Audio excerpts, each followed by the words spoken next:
It's me, Bree. Again. Today is day 4 of my transformation that I have claimed. Come with me on this journey, people. We can do this. I want to absolutely, positively get off this high blood pressure, high cholesterol medicine that I've been on for so many years. And I know that it is absolutely not necessary because I believe that there is food put here by God in the earth to help us with anything that we have, to help us to stay healthy, to stay the way that He created us to be.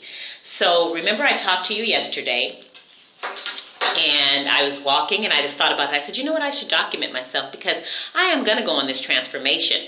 Let me give you a little bit of history.